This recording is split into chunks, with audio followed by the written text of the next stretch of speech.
Hello, sisters. Welcome to the Sacred Medicine Podcast, weaving powerful, soulful practices into functional medicine. Step into this beautiful space of devotion and explore everything from nurturing foods, rituals, sexuality, and awakening your innate sensuality. It is time to own your radiance. This is the Sacred Medicine Podcast.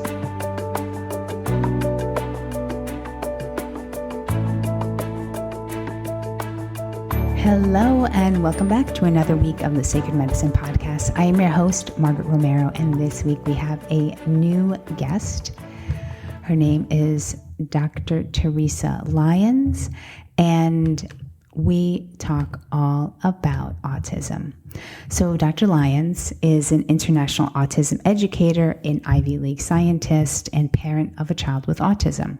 She also has come out with the Lyons Report 2020, Autism and Functional Medicine Doctors.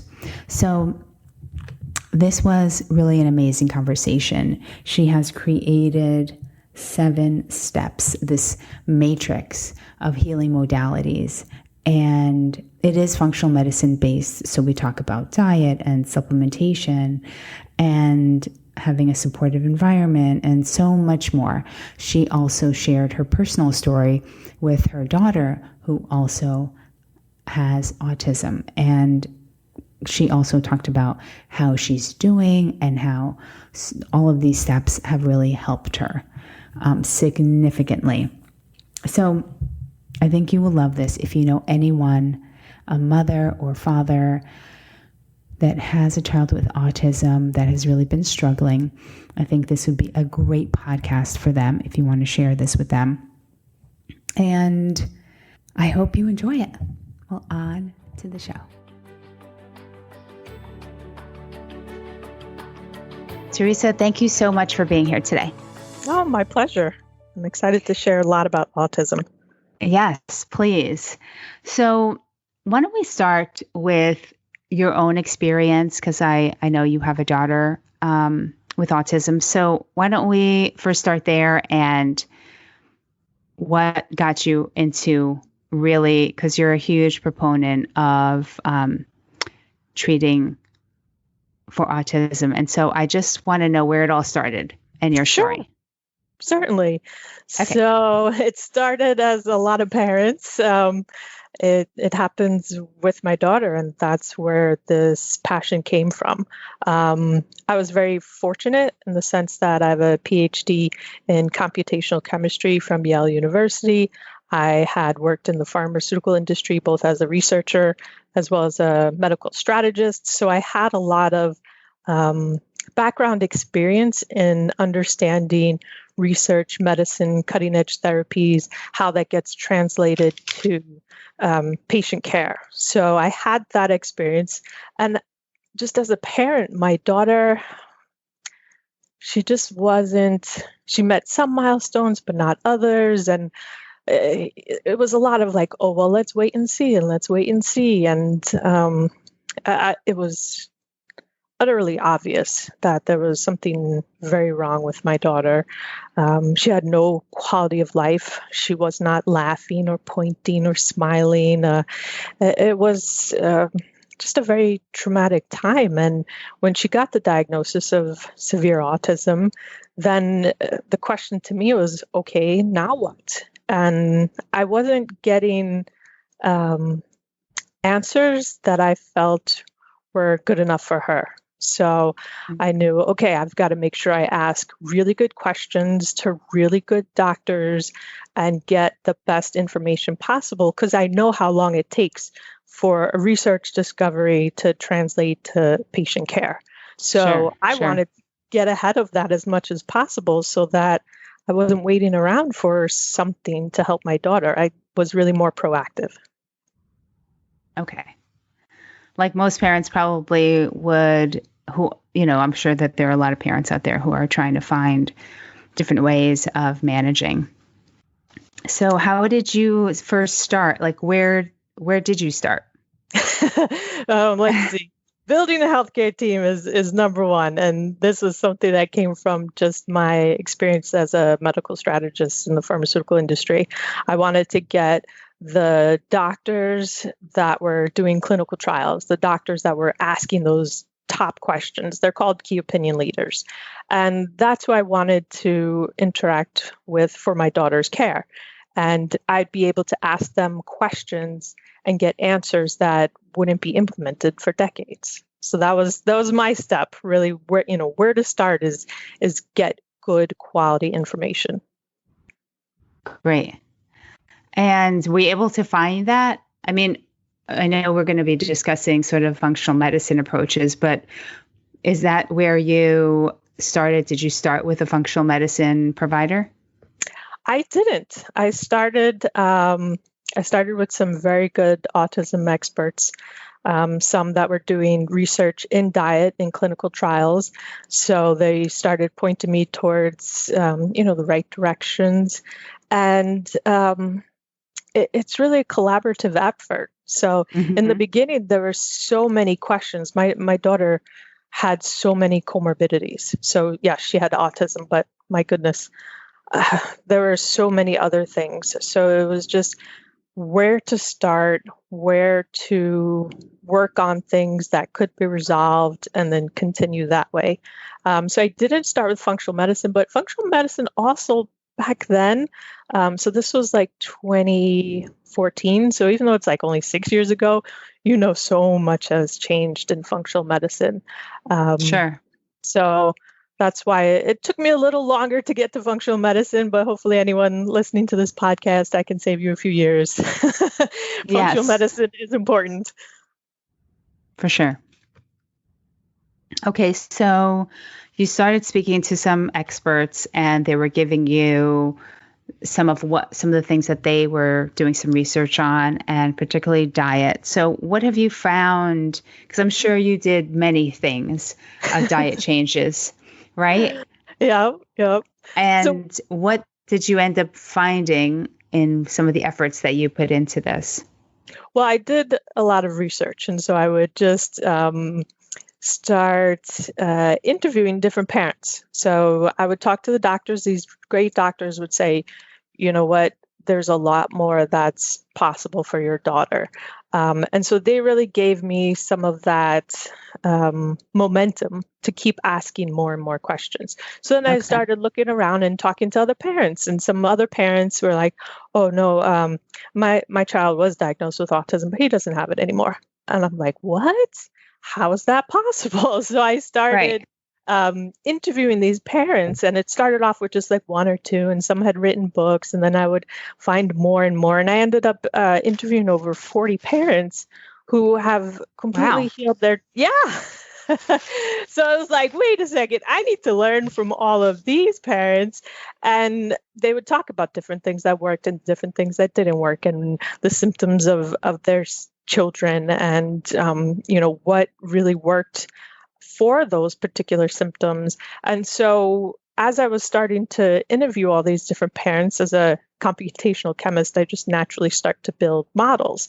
So it was like, how are these parents successful? What are they doing that really takes you to a happy and healthy child? That's the goal. A happy and healthy child who's able to find their passions in life and enjoy school, make friends. And so after interviewing them, I came up with the Autism Healing Matrix. And so there are 7 aspects that are really crucial into reaching that entire end goal of a happy and healthy child. And I could run through them very quickly. There's just 7 of them. Oh, please. Yeah. Sure. So there's diet, and then healthcare team, supportive environment, supplements, educational approaches, probiotics, and one of my favorites is celebrating success. Wow, that's great. Wait, what was before?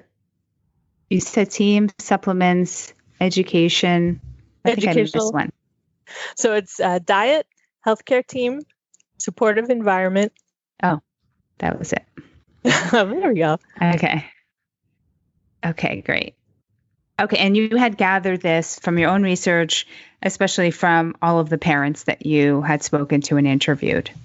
Yeah, the parents, the doctors that I'm working with, the doctors who they would see great changes in certain kids and not in others. And I also talk to parents who, were in that kind of frustration zone. Like, yeah, things changed, but not completely. So I was able to gather information from parents who weren't at the place where they wanted to be, and then really see, okay, what did they do and what did they not do? Since I already had the data from parents who completed that goal. So it was really gathering all that information. So there were no outliers for me. As a researcher, I learned from each of the doctors or parents that I spoke to. Okay. So what did you find? Can you be a little bit more specific about the diet piece? Sure. Well, diet is the best place to start. So if there's something that any of your listeners wants to do, let's say tomorrow, diet is one of the best places to start. So with diet, there's a lot that can go on there. There's actually 8 healing diets that are commonly used to address symptoms in those with autism. So it can get very specific very quickly. Some of the diets your listeners might be familiar with is like the GAPS diet or the body ecology diet, Right. Specific carbohydrate diet. These diets really do address many symptoms, not all. So a common misperception is, okay, I'll just do diet and then everything will be, fine. And it won't. So these 7 aspects in the autism healing matrix, they work synergistically. So Right. with diet, it gets you many times the thing that I look for when I work with clients and they change diet is the kid just gets calm. There's this peace and this kind of ease of life that happens with the child when the diet is changed. And it kind of opens up their world and they just kind of they look around. And a lot of times the parents are like, oh my goodness, is this gonna last? Like it's such a change. And this can happen within 6 weeks. So it's not as if you have to do diet for years and years and years before you see anything. 6 weeks sometimes is when all a child needs to go from not sleeping through the night to consistently sleeping through the night.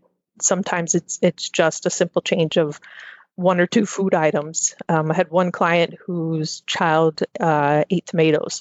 We took just the tomatoes out of the diet and sleep was not a problem. And it had been a problem for like 6 years. So diet certainly can change so much. So I know there's many parents out there who have that kind of like intuition voice, like, oh, something, when you give your child some food and then you see behaviors afterwards and you're like, oh, they really shouldn't be eating X. If you have that intuition, go with it because you're right. The parent is right. And diet really makes a big difference in just about every child with autism. But how do they know which healing diet to choose from? That can get a little bit more complicated. So I do have a course on that because there are about 60 symptoms that each of these 8 diets cover. So I have it's called a special diet generator. You just click on the symptoms and then it will show you which diet covers which symptoms. And then this way you could just pick one diet and go with it. There are kind of trial and error that parents do, but I do have a course that simplifies everything. Great.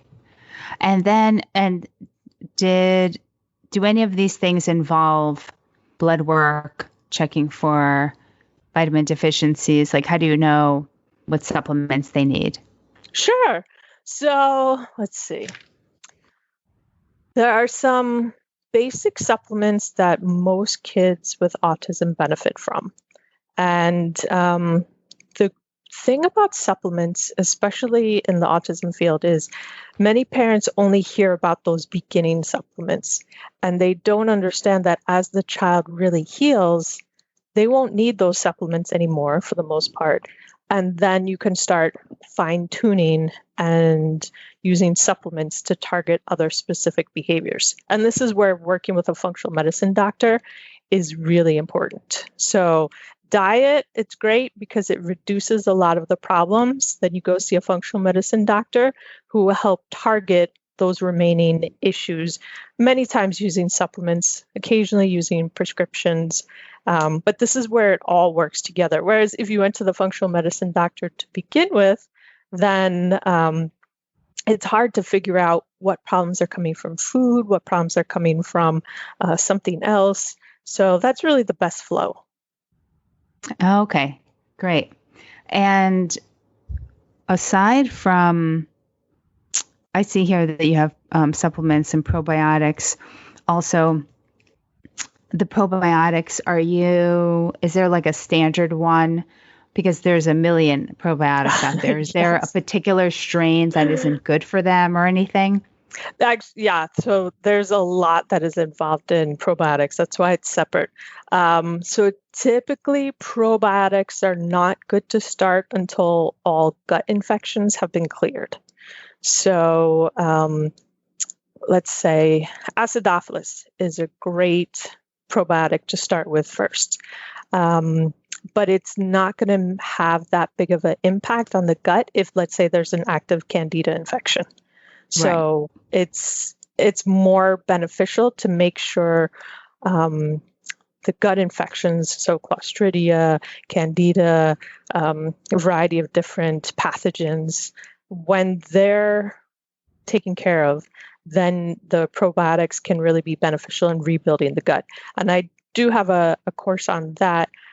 Because it's about a year-long process of rebuilding the gut, and you do it strain by strain, and strains that are very specific to children and autism. Because the gut health of children with autism have been studied a lot, and so it's important to take the scientific data that's out there and then relate it back to, all right, how can I rebuild my child's gut so that when they're in college, I don't have to worry about them eating, all this different kinds of junk that kids in college do.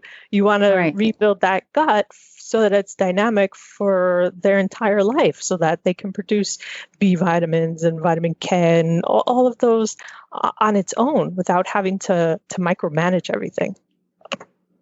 And what strains are particularly common? So Acidophilus is the best one to start with.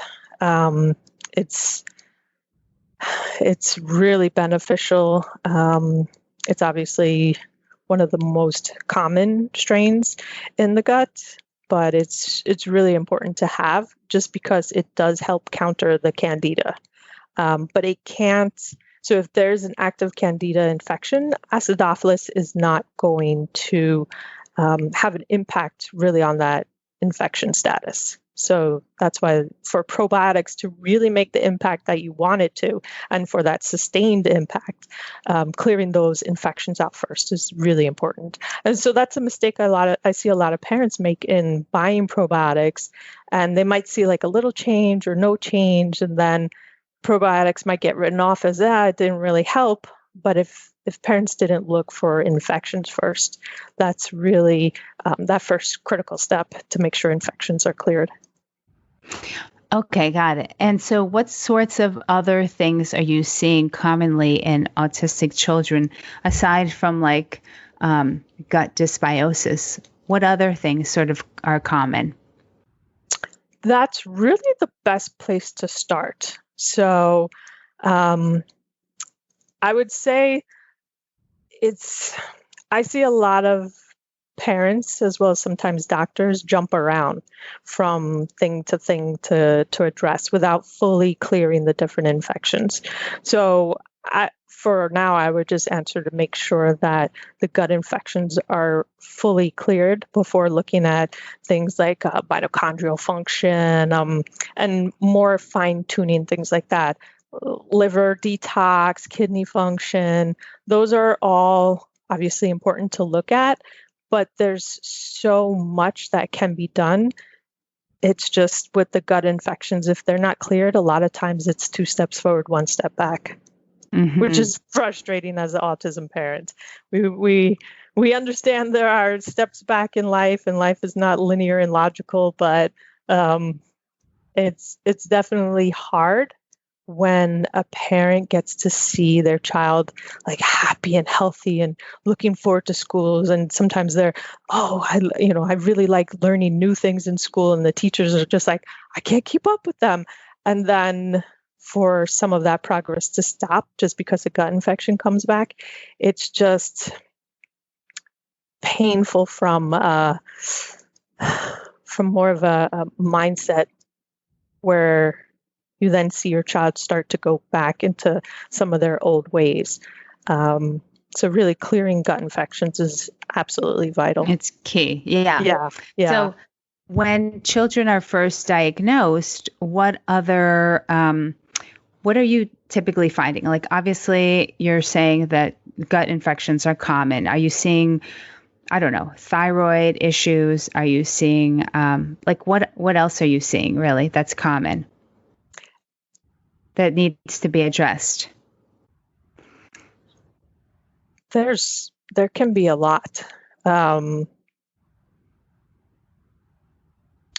really wouldn't want to, it's like you can't get to that unless the gut infections are healed. So thyroid occasionally, of course, mitochondrial, yes, of course. There's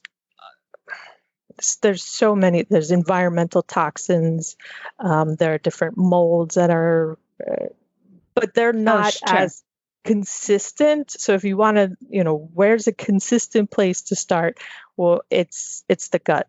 It's always the gut. And if you're working with a good functional medicine doctor, they'll know to first look at the gut. And also because these tests are easy to do, right? You asked me like, oh, is there blood involved? No, to really understand the health of the gut, if there was one test to do, it's a urine test. Very simple. Very, very simple to do. So that's really the best place to start before looking off in so many other directions. Got it. Okay. And you had mentioned before we got on here live that autism has been on the rise. And I wanted to know what, in your opinion, why you thought that was. There's a variety of reasons. And I don't think anyone can pinpoint absolute one trigger for explaining the worldwide increase in autism, but the worldwide health overall of everyone in this planet is really decreasing. So although it's hard to pinpoint an exact trigger, and each child with autism has different percentages of contributing factors, the important thing to know is that, yes, it's on the rise, but there's also scientific studies showing, like in 2016, that in the US, 9% of those diagnosed with autism after 2 years lost the diagnosis. So they were completely healed. And that's scientific data. In other countries, that percentages are higher too. So this is not just a phenomenon in the United States. So yes, the rate of autism is increasing, but also now we're able to quantify the rate of healing. So it's really great to see that, so that parents know there is something they can do, and other parents are doing different things. And this is quantified by research and actual researchers, and there are legitimate, credible things to do and take action. Got it. Okay. Well, it's good to know that after 2 years, is there an age in that where they've lost, or is it at any age? It can happen at any age. And I do want to say that whenever I mention that 2-year time factor, it tends to put a lot of pressure on parents, like, I got to get this done in 2 years. No. It's not that way at all. And healing autism, like the things that I do with my daughter, oh my gosh, we have so much fun now. And my clients, they're able to have fun and do things with their kids and connect. And, their kids will spontaneously give them a hug and a kiss and want to go out and, play baseball. And those are the things that are so meaningful to parents. And you don't have to wait for autism to be completely gone, quote unquote, to actually enjoy your child and see the beauty in them and just be blown away by their curiosity and their intelligence and their kindness as they feel better and better. So this isn't something they have to wait for. It's not as if, okay, this is going to be measurable until it's quote unquote done. Not at all. It's a childhood. It's a different childhood, but it's a very beautiful childhood for children. I love that. And what are some things, because you also mentioned how parents can be supported through this. What are your thoughts on that?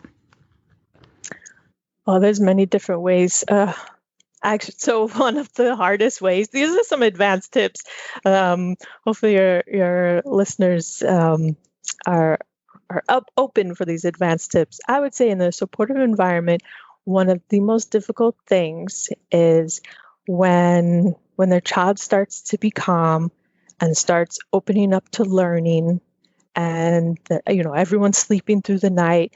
One of the most hardest things is for the parents to step back because they're so used to doing everything for their child. And it's one of the hardest things. And that's where parents a lot of times need support around, in actually taking that step back and watching their son play with their daughter. So I had a client who did that, right? There's no school for the past couple of months. And now I have a parent who's like, I can just sit back and my two kids are playing with Play-Doh, and then they're going and jumping on the trampoline. They're playing together. I don't have to be there. I can just sit back. And she was like, I almost don't even know what to do. So wow. There's many, and I coach my clients through this all the time. I tell them this on the first call with me, like, there's going to be a lot of things that are going to change about autism, and trust me, you'll have some thoughts that will shock you. And this is usually one of them, where it's like, wait, what do I do? Wait, you mean I can just go get a cup of coffee and sit and talk with my husband while my kids play? No, like, and so there is a mind shift, right? You have this traumatic event of getting a diagnosis like autism, and you want to help your child, and you want to help them become who they are and who they want to be. And then you go into this hyper mode of, okay, we've got to find information and we've got to figure out what to do and things like that. And then as the changes start to happen, it's really hard sometimes to shift out of that and say, wow, okay, my child doesn't need me as much, because we autism parents get into that caregiver mode so quickly. We're so dedicated to our children, and it's so contrary to what most people hear about autism. When children are starting to do things independently and they're playing and having fun, parents just can step back into that parenting role. So supportive environment looks very different from the beginning, when you get the autism diagnosis, to the middle where you're like, okay, I'm not really needed as much anymore, to the end where it's like, how do I want to have learned from this? How do I want to change my life based upon everything my child has taught me about autism? Wow, so great. And so would you say that from all the clients that you have and parents that you work with, sort of what's the percentage of them that you see big, huge changes from? Would you say everyone across the board, sort of, you change diet, you do, these 8 steps in the matrix? Would you say that like 90% of them will be substantially better? Or sort of, what's the percentage? So I can't do the actual work, although some clients do fly me out for a day or two to spend more time with them and do hands-on, let's say, diet changes. Sometimes when food changes are so drastic, they might want me to go to Whole Foods with them and really show them the different things. So I can't do the work, but every parent who makes these different changes sees huge changes in their child. Okay, that's great. So there's definitely hope. And Is there let me just see if there was anything else I wanted to ask you. Well, was there anything that we didn't really brush upon that you feel is important for parents that are listening now, or even if there are women out there who have friends who have an autistic child and are not doing any of these things? Is there anything that you want them to know that we didn't really talk about? Sure, there's two things. So the first one I'll address is how friends can be helpful. So Yeah. I would say if someone's listening to this podcast and you're thinking, oh my goodness, my friend needs to hear this, then you can, send them a text, an email, and just say, I heard this amazing podcast about autism. Can I share it with you? The parent might say no, because they might at that moment just be so overwhelmed. And if it's just like, here's a link, go listen to it, it sometimes feels so heavy. Many times I had friends who would do that, and I'm like, oh my goodness, do you think I'm not doing enough? So when you're in that panic mode of the beginnings of autism, we sometimes take things very personally just because we're exhausted. So I always suggest just ask a question, and then, they might say yes, and then they'll listen to it because you asked them if they wanted to. They might say no, and you're like, okay, I'll hold it for another time. I'll ask you again at another time. And then this way, you're not like pushing your friend away. You're actually pulling them towards you by just asking them if they're interested. And I know your listener really, as a friend, would want to help this friend. So that's typically the best way to show support to a parent whose child has autism, is really just, asking them what would be most helpful. You might even ask them, okay, what research would you like me to do for you? Those kinds of things. So really asking that friend what would help them most is the best way to approach a lot of these things. And then second, for those parents who want to find a good functional medicine doctor that wants to work with children with autism, because not every functional medicine doctor or practitioner wants to work with those with autism or really understand it. I do have a book that I just published this year. It's called The Lyons Report. And I've gone through the entire United States. And I did this many times for my clients. We would identify a good doctor for their child. And so I had all this data of really great doctors. And so I put it together in a book. So they can just go to Amazon. And if they wanted to find a functional medicine doctor who is really specializing in autism, they can certainly buy the book and have that information, so they don't have to spend like 2 years like I did. Shorten that great time. Would you say that there are lots and lots of options here for providers that specialize in this that are functional medicine based? Yeah, there's about 70. Oh, About great. 70 in that book. So there are great options all throughout the United States. And the great thing about functional medicine doctors is that the first appointment is typically in person, right, when the state isn't on lockdown. But then after that, you can have all the virtual appointments and the video conferencing for an appointment. And that's really beneficial for parents because it takes a lot to take your child off from school and bring them over to there and park. And, all of that is really stressful. So functional medicine doctors really work well within understanding children with autism, and it's just so much less stress, and you're working with someone who's extremely knowledgeable, so it's like a win-win for everybody. Right. Well, this was so amazing. How can people find you? They can go to thelyonsreport.com if they want to find my book, and that's just THELYONSREPORT.com. Okay. And it's also on Amazon. It's on your website too. Yep. It's on Amazon. Okay. And my website is awetism.net.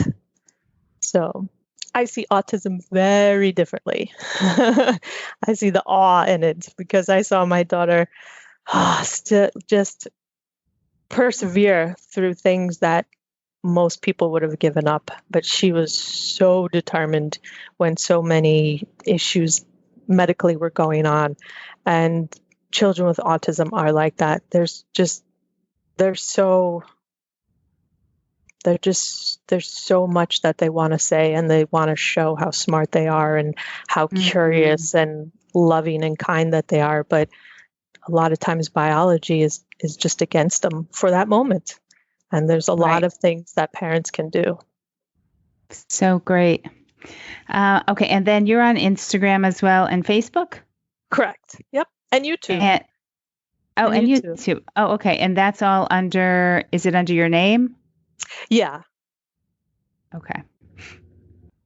So that will be all in the show notes.